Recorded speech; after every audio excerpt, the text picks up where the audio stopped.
मुलायम सिंह जी से जो होड़ कर रहे हैं, ये बड़ी होड़ खतरनाक है। जहां तक तुष्टीकरण का सवाल है, मुलायम सिंह जी को कोई मात नहीं दे सकता। ये मुख्यमंत्री थे, राम भक्तों पर गोलियां चलवा दी।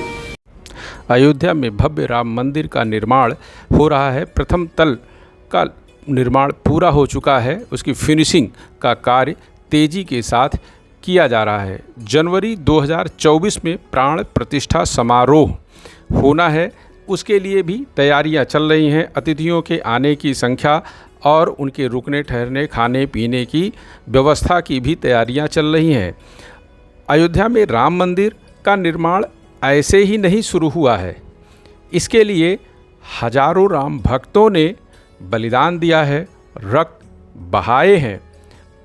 आज़ाद भारत के बाद भी इसके लिए बड़ी लड़ाइयाँ लड़ी गई हैं। सड़क से लेकर संसद तक लड़ाइयाँ हुई हैं। राम मंदिर निर्माण के लिए प्रधानमंत्री नरेंद्र मोदी ने अगस्त 2020 में पूजन किया था। इसके बाद मंदिर का निर्माण शुरू हुआ, लेकिन इसके पहले संसद में इस पर तमाम बार हल्ला हंगामा मच चुका है। अटल बिहारी वाजपेयी की सरकार के दौरान भी इसको लेकर तमाम हल्ला गुल्ला हुआ, शोरगुल हुआ और उन पर यह दबाव बनाया जा रहा था कि वह मुद्दे को त्याग दें। मंत्रियों को निकाल दीजिए। क्यों? आपकी मर्जी है इसलिए।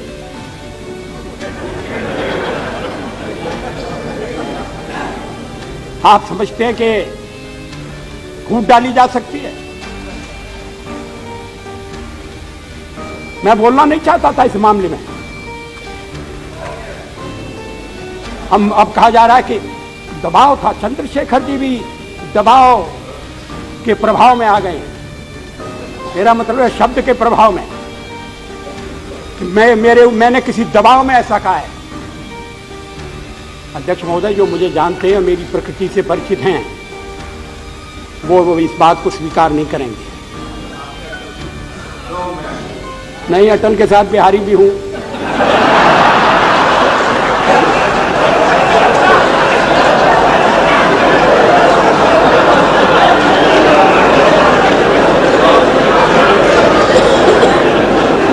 कोई दबाव नहीं था।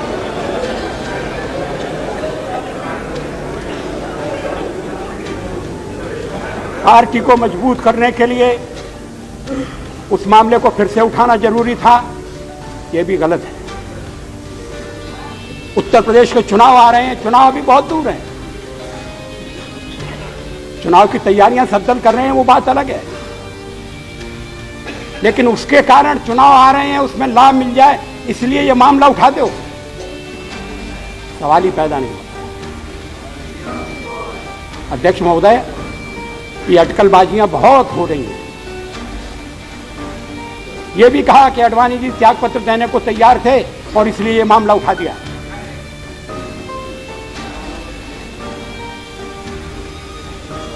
जब मैं आपके साथ बैठक में से बाहर निकला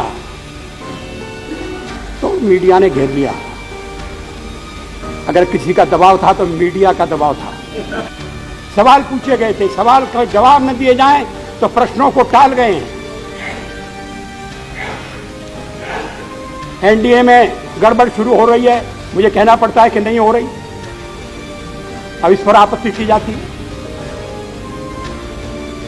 अडवाणी जी के साथ कोई मतभेद नहीं है, मगर मतभेद है, यह प्रचार हो रहा है और उन्हें संतुष्ट रखने के लिए मैंने ये मामला उठा दिया है। किसी ने तो यहां तक कहा कि हम हिंदुत्व की धारा पर वापस जाना चाहते हैं, इसलिए ये मामला उठाया गया है। जो धारा हमारी तय है वो तय है। मित्र दलों के साथ हमने जिस आधार पर समझौता किया है वो कायम है, उससे हटने का प्रश्न ही पैदा नहीं होता। और यही बात मैंने दूसरे सवाल के जवाब में कही। मैंने कहा कि अगर ये मामला हल कैसे होगा, मैंने कहा आपने राम मंदिर की बात कही है, मैंने कहा राम मंदिर बनने के दो ही रास्ते हैं। एक अदालत उस जमीन को दे दे और जो राम मंदिर बनाना चाहते हैं वो अदालत से जीत जाए, अदालत उनके पक्ष में फैसला कर दे तो मंदिर बन सकता है। और दूसरा, अगर आपस में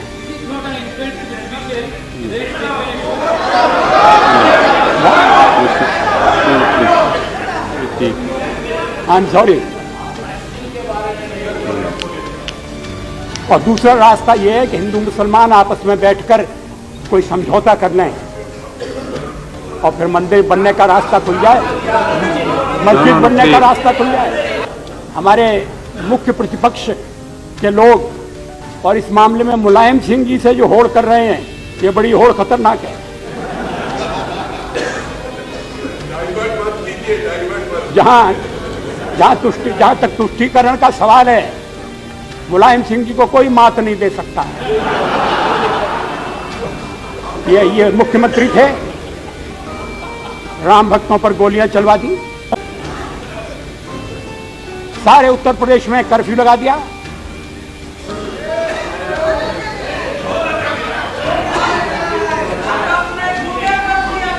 कोई आना नहीं पाएगा, कोई परिंदा पर नहीं मार सकता है। प्लीज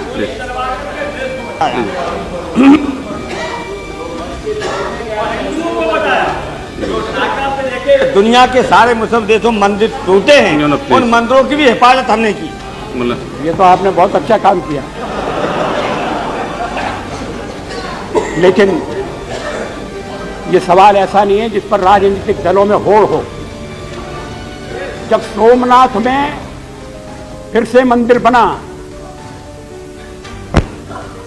शताब्दियों तक वो जगह खंडर रहने के बाद, विध्वंस के पश्चात जब देश आजाद हुआ, तो फिर सोमनाथ को फिर से, चटर्जी नहीं,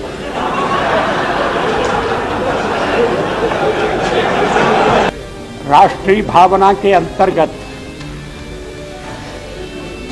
क्या इस तरह के प्राचीन, पुरातन और पवित्र मंदिर का निर्माण नहीं आता? मगर वो मंदिर का निर्माण सहमति से होना चाहिए, सबकी राय से होना चाहिए, यही मैंने कहा है। प्राइम मिनिस्टर,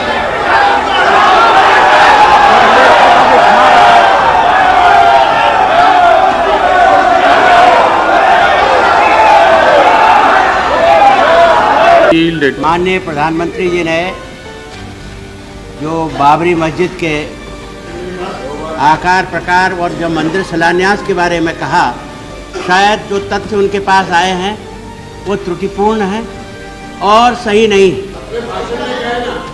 ABCD जो सुन्नी वक्फ बोर्ड ने जो नक्शा अदालत में दिया था, उसके बाहर एक हफ्ते पूरे बातचीत के बाद तब उस जगह शिलान्यास करने की इजाज़त दी गई, जो ABCD से दूर था, उससे दूर, उसके दायरे में नहीं था डिस्प्यूटेड साइट में। और उसमें यह शर्त मानी गई थी कि अब कोई काम आगे नहीं होगा, कोई भी आगे कार्रवाई नहीं होगी। और इस सदन में VP सिंह जी के समय में एक सही बात को सुनने के लिए अगर आप तैयार नहीं है, इस सदन में जवाब दिया गया प्रश्न का कि जगह पे नहीं हुआ, ऑर्डर प्लीज, प्लीज, ये VP सिंह जी की सरकार में यहाँ जवाब दिया गया। इसलिए प्रधानमंत्री का ये कहना, प्रधानमंत्री जी का कि वो डिस्प्यूटेड जगह में हुआ, ये नितांत असत्य है।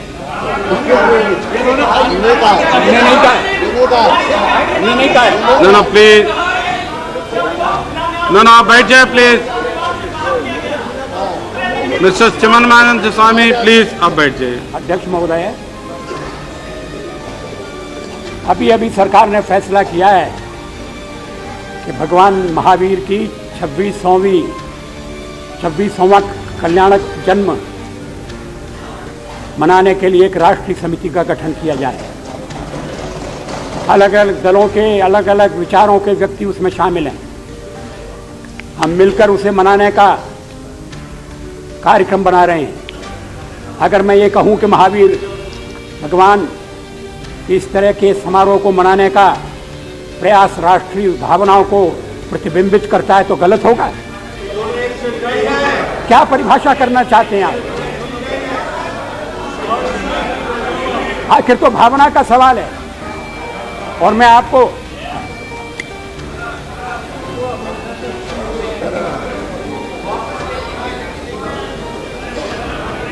तो उस समय भी कुछ लोगों ने डॉक्टर राजेंद्र बाबू की आलोचना की थी। यहां तक प्रयास हुआ था कि सोमनाथ के समारोह के अवसर पर राजेंद्र बाबू न जाने पाए। उन्होंने स्वीकार नहीं किया। उन्होंने कहा कि अगर मुझे मस्जिद में बुलाया जाएगा तो मैं जाऊंगा, अगर गिरजाघर में आमंत्रित किया जाएगा तो उस आमंत्रण का भी मैं सम्मान करूंगा। हमारा देश धर्म विरोधी नहीं है।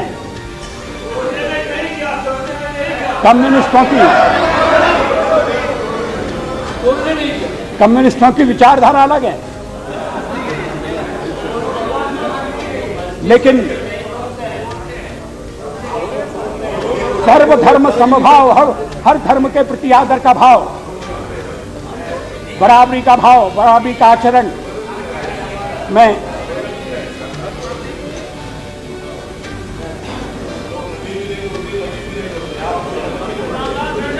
इवन दो ये डॉक्टर राजेंद्र प्रसाद के शब्द हैं, even though I am a Sanatan Hindu by faith at daily practice, yet I believe that every man can reach God by worshipping Him according to the dictates of his own faith.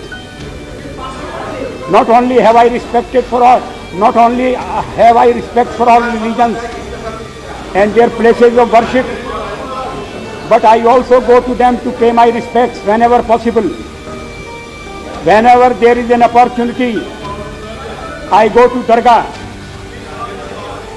and the masjid, the church and the Gurdwara with the same feeling of respect with which I go to temples of my faith. Doctor Rajendra Prasad ने कहा था कि सोमनाथ के मंदिर का पुनर्निर्माण ये हमारे राष्ट्रीय भावनाओं का प्रतीक है, राष्ट्रीय भावनाओं का प्रतीक है। राम मंदिर के साथ भी इसी तरह की भावनाएं जुड़ी हुई हैं, लेकिन मिलकर बैठकर समझौता होगा तभी राम मंदिर के निर्माण की संभावना होगी। यही बात मैंने कही, इसी को बात का बतंगड़ बना दिया और उसके पीछे राजनीति, वो भी विशुद्ध राजनीति।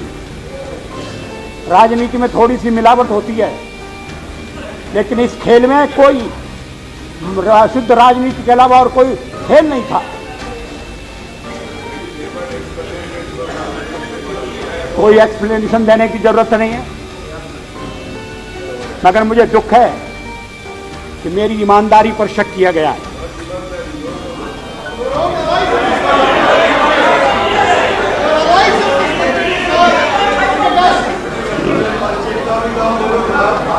अध्यक्ष महोदय, मेरी जिंदगी खुली हुई किताब है।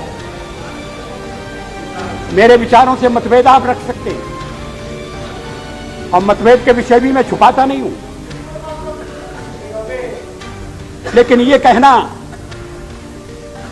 कि मैं एक मुखौटा धारण किए रहता हूं,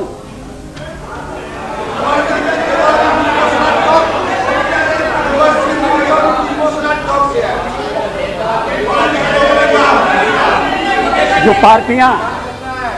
पार्टियां बदलते हैं, मुखौटा नहीं, शरीर का शरीर, पूरा शरीर बदल देते हैं और शरीर के साथ शायद आत्मा भी बदलते हैं, वो मेरे ऊपर आरोप लगा रहे हैं।